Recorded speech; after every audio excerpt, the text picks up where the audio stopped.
Assalamualaikum warahmatullahi wabarakatuh. Salam sejahtera untuk teman-teman semua. Bersyukur kepada Allah atas rahmat dan hidayahnya, kita diberikan kesehatan, keselamatan dalam melakukan aktivitas kita sehari-hari. Kali ini saya akan membahas kenapa THR itu dicicil, bahkan di salah satu perusahaan atau di beberapa sektor itu tidak dibayarkan dengan alasan COVID-19. Ya, THR tidak dibayarkan atau sebagian dicicil. Ini penyebabnya adalah surat edaran menteri yang terbit di tanggal 6 Mei 2020 nomor M-HI00-5/2020 tentang pelaksanaan pemberian tunjangan hari raya keagamaan. Inilah penyebabnya. Marilah kita bahas satu-satu. Pertama, di sini memperhatikan kondisi perekonomian dan seterusnya, pandemi COVID dan seterusnya, panjang lebar dia, dan ujungnya satu poin, memastikan perusahaan agar membayar THR keagamaan. Tentu ini kepada pekerja atau buruh sesuai ketentuan peraturan perundangan.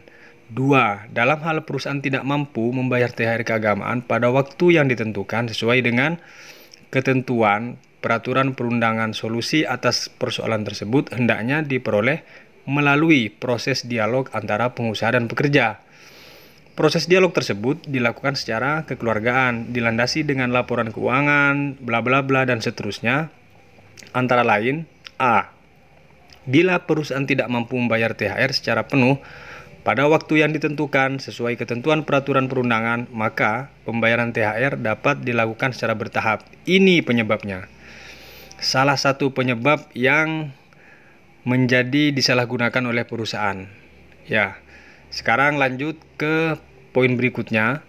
Bila perusahaan tidak mampu membayar THR secara penuh pada waktu yang ditentukan sesuai ketentuan peraturan perundangan dimaksud, maka pembayaran THR dapat dilakukan secara bertahap. Ini. B. Bila perusahaan tidak mampu membayar THR sama sekali pada waktu yang ditentukan sesuai ketentuan peraturan perundangan, maka pembayaran THR dapat dilakukan penundaan sampai dengan jangka waktu tertentu yang disepakati. Waktu dan cara pengenaan denda keterlambatan pembayaran THR keagamaan. Pertanyaannya, bagaimana jika perusahaan melakukan itu tanpa perundingan terlebih dahulu atau musyawarah terlebih dahulu? Masuk ke poin ketiga. Kesepakatan antara pengusaha dan pekerja buruh sebagaimana tersebut pada angka 2 dilaporkan oleh perusahaan kepada dinas yang menyelenggarakan urusan pemerintahan di bidang ketenagakerjaan setempat. 4. Kesepakatan mengenai waktu dan cara pembayaran THR keagamaan dan denda tidak menghilangkan kewajiban pengusaha untuk membayar THR keagamaan dan denda kepada pekerja buruh dengan besaran sesuai ketentuan peraturan perundangan, serta dibayarkan pada tahun 2020. Selanjutnya, dalam rangka mengefektifkan pelaksanaan pemberian THR keagamaan tahun 2020 diharapkan 1. Membentuk poskomando atau posko THR keagamaan tahun 2020 di masing-masing provinsi dengan memperhatikan prosedur protokol kesehatan COVID-19 untuk penularannya maksudnya ya. 2. Menyampaikan surat edaran ini kepada bupati atau wali kota serta pemangku kepentingan terkait di wilayah saudara. Maksudnya perusahaan-perusahaan di wilayah bupati atau wali kota tersebut agar disampaikan pemberian THR. Bukan disalahgunakan, itu tujuannya menteri, namun banyak menimbulkan multitafsir di sini, yang pada akhirnya pekerja buruh yang dirugikan. Ini bukan di kabupaten tertentu, bahkan di seluruh Indonesia. Banyak pengusaha memanfaatkan ini, pura-pura gagal paham atas surat edaran ini, atau mungkin memang terjadi kong kali kong atas surat edaran ini di antara pengusaha dan pemerintah. Kita tidak tahu siapa yang benar. Salah satu contoh, ini surat edaran Bupati Berau yang diterbitkan di tanggal 8 Mei. Kalau yang surat menteri tadi diterbitkan 6 Mei, ini 8 Mei. Nomor 560.190.4 tentang pengupahan ini ya. THR keagamaan perihalnya bagi pekerja di perusahaan. Ya, di sini kita bahas satu-satu. Oke. Surat ini ditujukan kepada pimpinan perusahaan, baik sektor industri, sektor perkebunan, sektor jasa, dan sektor lainnya. Artinya semua sektor di sini ya.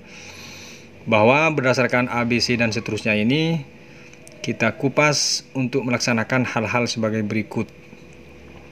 Pertama, memberikan tunjangan hari raya atau THR kepada pekerja yang telah mempunyai masa kerja minimal 1 bulan secara terus-menerus. Ini besarnya THR sebagaimana dimaksud dalam parameter bagi perusahaan yang telah mengatur adanya dan seterusnya. Di sini kita tidak bisa baca satu-satu karena terlalu panjang. Intinya, upah sebulan sebagaimana dimaksud dalam butir 3A tersebut di atas adalah upah pokok plus tunjangan tetap. Tetap dibayarkan artinya maksudnya ini ya. Oke. Lanjut, dalam perjanjian kerja bersama PP, PK, BPK, dan seterusnya, tentu besarnya THR sebagaimana dimaksud parameternya dan cara pembayarannya itu mereka sudah ngatur semua. Kenapa muncul COVID? Tiba-tiba mau dihilangkan. Atau ada yang tawar-menawar dicicil dan seterusnya. Jangan di saat Anda sehat, perusahaan-perusahaan itu lupa dengan pekerja, begitu sakit minta kebijakan pekerja, bahkan tidak mau dibayar. Ini bagaimana ini? Oke, kita lanjut yang seterusnya. D. Pemberian THR sesuai dengan hari raya keagamaan masing-masing pekerja, kecuali adanya kesepakatan lain antara pengusaha dengan pekerja. Maksudnya kecuali antara kesepakatan ini ketika dirundingkan, misalnya dibayarkan di hari raya keagamaan Islam semuanya, agama apapun, itu bisa jadi dan tidak apa-apa. Yang dimaksud seperti itu. Bukan untuk dicicil, apalagi tidak dibayar. Ini bagaimana pengusaha-pengusaha ini? Tolong, para pekerja buruh ini, mereka murni bekerja peras keringat, apalagi harus menghadapi COVID ini, tambah lagi dikurang ini, tambah remek nanti pekerja buruh. Bagaimana, setuju teman-teman? Silahkan komen kalau ada yang keberatan atas surat edaran menteri itu. Ini contoh Bupati Kabupaten Berau yang berpihak kepada pekerja buruh. Lanjut, kita ke surat edaran Disnaker. Ini surat edaran Disnaker.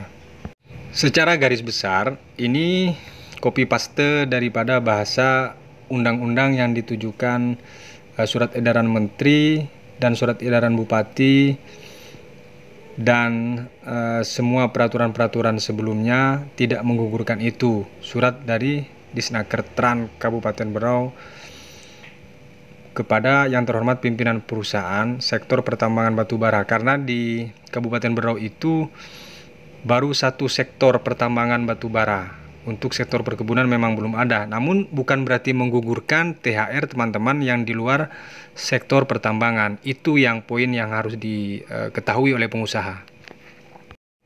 Karena belum terbitnya surat edaran Gubernur Kalimantan Timur, maka Disnaker Tran Kabupaten Berau tersebut mendahului surat keputusan gubernur, yakni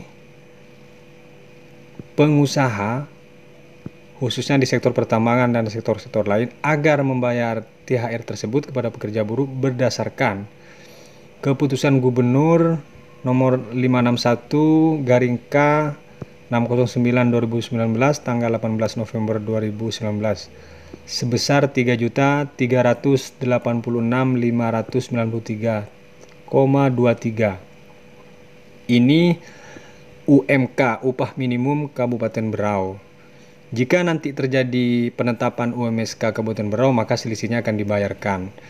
Artinya di sektor lain minimal yang belum ada UMSK-nya membayar sesuai dengan UMK, bukan untuk dicicil apalagi tidak dibayarkan.